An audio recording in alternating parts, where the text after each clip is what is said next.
Namaskar and welcome back. Today we're going to share a discourse by our Guru Sri Sri Ananda Murti on the topic of the importance of focusing on people's good qualities. So let's get into it. It is sad that human potentiality is not fully utilized. Those who utilize a mere 10% of their potentialities are considered to be great people by society. Imagine what the result would be if a person were to use 100% of his or her potentialities. The first reason for this waste of human potentiality is ignorance about the right path. And the second reason is lethargy or laziness.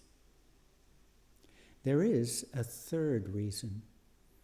Sometimes, even if people are aware of the right path and are not at all lethargic, not at all lazy, even if one is a genius, they cannot express their full potentialities because they are being put under unusual intellectual or social pressure. Thus, the natural expression of their potentialities is blocked. This socio-intellectual exploitation is extremely harmful. You must oppose it. There are many small criminals in today's society. If you keep calling them sinners, they will develop a complex deep in their minds. I am a sinner. I am no good. I am mean and vile. I have no future, they will think. You must not do anything like this. Rather, you should find their good qualities and praise them. This praise will encourage them to develop their good qualities and move along the path of virtue. They will concentrate more on their good qualities than on what is bad inside them, resulting in the gradual shrinking of their sinful tendencies. Finally, the day will come when they will be so mentally occupied with doing good deeds that they will stop committing any crimes. That is why I say, praise the good qualities in human beings. But if these criminals are neglected, their progress will be blocked, and they will become even more sinful. If they are repeatedly called sinners, if they are forced to go through social punishment, their habit of committing crimes will become stronger. Even the worst sinners have some good qualities. If you appreciate their good qualities, they will be encouraged to take to the path of good. There will be a great change for the better in their lives. This is the right approach. If instead so-called sinners are excluded or criticized by society, they will no longer make efforts to develop and grow the good qualities that they were born with, but will stick to the path of vice or evil so tenaciously, so stubbornly, that one day they will become a great burden on society. As most people do not know basic human psychology, their actions result in the so-called criminals becoming a greater burden on society. Having been forced to undergo so much social injustice and criticism, some people think, now that I have stepped onto the path of vice, the path of evil, now that I have fallen down, I will not stop until I reach the deepest hell. You should not do anything, even unconsciously, which goes against fundamental human psychology. And you should ensure that other people do not get any opportunity to make such mistakes either. If so-called sinners are repeatedly scolded, they will never become transformed into good people. Even bad people, under indirect pressure or external attraction or urge for Paramapurusha, for the Supreme Consciousness, can turn into good people. You should lead the wicked people to the path of virtue. You will see for yourselves that they too will feel an attraction for Paramapurusha, for the Supreme Consciousness. You should encourage them to develop the noble qualities lying sleeping in them without delay. This is the proper psychological approach, the real path of rectification. Let us consider 2 points: attraction for the great and collective pressure. As a result of attraction for the great, one joins the path of virtue. And as a result of collective pressure, one's positive qualities get the opportunity for external expression. Here, social pressure does not mean declaring anyone an outcast, or excluding anyone, or stopping the supply of anyone's basic needs. This is not proper social pressure. Rather, it is a useless approach, having no positive effect on people. On the contrary, it merely strengthens the determination of the sinner to sin. What is proper social pressure? It is to find the good side, the noble aspects of a person's character, and help bring about a change in his or her life. In fact, a human being has only one task: to remove that which is harmful or bad in society. As you march along your path of movement, you should oppose those people who work against the collective interest. You should raise the slogan, "Human exploitation, no more, no more." So it's a very beautiful discourse and a compassionate discourse, and one that describes reality how it is, that the types of punishments and pressures and criticisms that we put on petty criminals, locking them up and shaming them, etc., actually makes them worse. It doesn't make them better. And it makes more trouble in the end for society. Our prisons are getting fuller and fuller, and it's a very sad waste. Well, it's basically we are harming ourselves, we are harming society, and we are very, what is the word? It is not a noble thing that we are doing in the way that we harm these people, perhaps for a very long time. So we cause them suffering, we block their ability to develop spiritually, and we should be doing the exact opposite. Imagine what it would be like if every parent understood this, if every teacher understood this, if judges and police officers and prison officers, although Sri Anandamurti said there should be no prisons, there should be only places where people, are assisted in correcting themselves, right?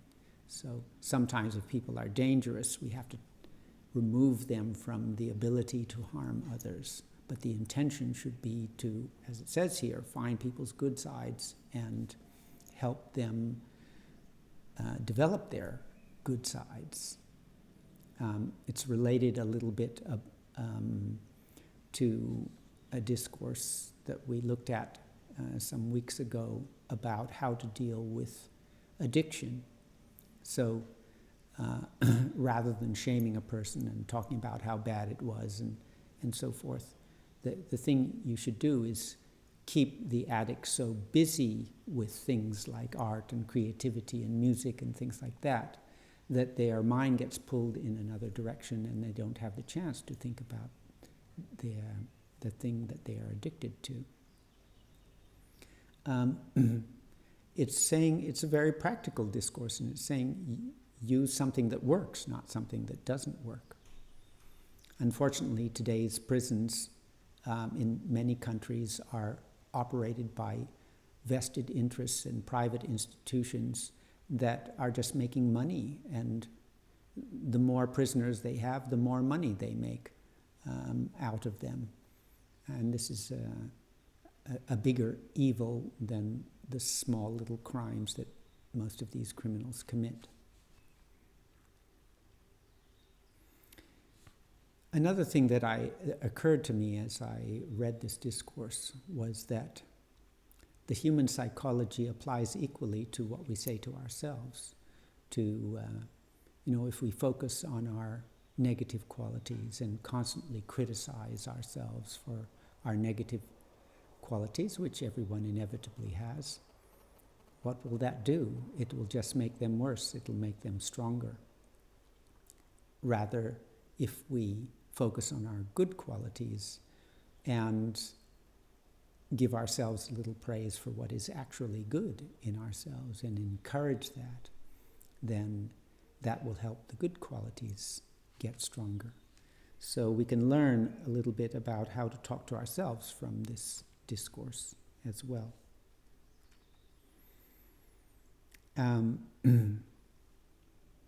remember another discourse where Ba was talking about the same issue of, in this case, capital punishment, giving people physical punishment or executing them for their crimes.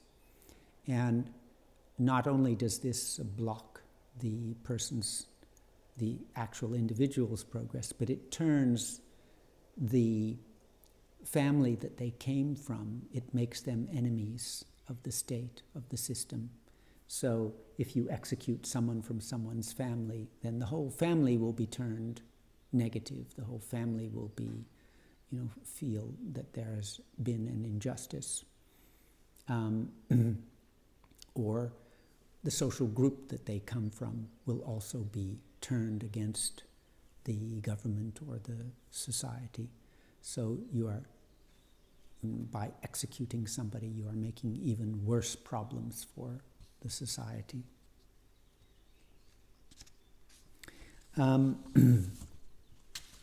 I think that this discourse also has valuable lessons for those of us who work in communities, who work in organizations, where you need to develop a culture of not constantly criticizing each other's faults and weaknesses and mistakes, rather on focusing on praising people's good qualities and helping them develop and supporting them. And it reminded me of a story which is quite well known. I'm sure many of you have heard it already, about a monastery where a lot of older monks were living. And the monastery was in decline. Its golden age had long passed, and people, nobility and famous people and lots of people used to enjoy coming to the monastery, but they weren't coming anymore, and the monastery was in difficulties financially because they weren't getting donations. There were no new young monks coming for training, and it was a real problem. So the old monks got together and discussed amongst themselves, And they decided that they would send one of the monks to go and see a very wise person they had heard about and try and get his advice. So off he went, and when he arrived at the wise man's house, he told him about the situation. And the wise man said, I don't have any suggestion or solution for you. However, there's one thing that I can say, and that is, even though you have all these problems, one of you is the Messiah. For those of you who don't know what Messiah means, it means the one who the spiritual books say will come and save the world. So one of you is the great personality who will come and save the world. So the monk was very surprised, and he hurried back and met with his brothers and shared the news. And he said that he didn't have a solution to our problem, but he told me that one of us is the Messiah. And all the monks were kind of shocked and surprised, and each of them went away and began thinking to themselves, could it be Brother John? Could it be Brother Richard? Could it be Brother this or that? And they were thinking, what qualities does this person or that person have that could make them the Messiah that they didn't see before? So because of this statement from the wise man, they began looking for, finding, and seeing each other's good qualities. And they even asked, well, could it be me? And is there some quality in me that might make me the Messiah? And because of this change, because they were all, kind of looking at each other's good qualities and their own good qualities, they began to respect each other more and treat each other in a different way. And after this change happened, visitors who came could feel that new respect, and they could feel this kind of mysterious wondering in the air that one of them might be the Messiah. And it was a kind of magical attraction. So little by little, more people started to come. The visitors came back, and more young people wanted to join the monastery, and the numbers increased, and the donations increased, and everything little by little changed. So that's a beautiful lesson for all of us working in organizations or groups or teams to focus on each other's good qualities, to treat each other as, potential divinities, to look for each other's best qualities. In the guidelines or codes of conduct for spiritual aspirants, which our Guru gave us, the 15 Shilas, the first two of them are very significant. The first one is forgiveness, and the second one is magnanimity of mind, which means large-heartedness or large-mindedness. It means in practice to try and see the good in other people, right? If we have those two qualities, it will help each other get along much better and see the best in each other. So a very compassionate, a very loving, and a very psychological discourse, and also a very practical and useful one for helping each other to grow both personally and socially. Thank you for watching, and have a great week. Namaskar.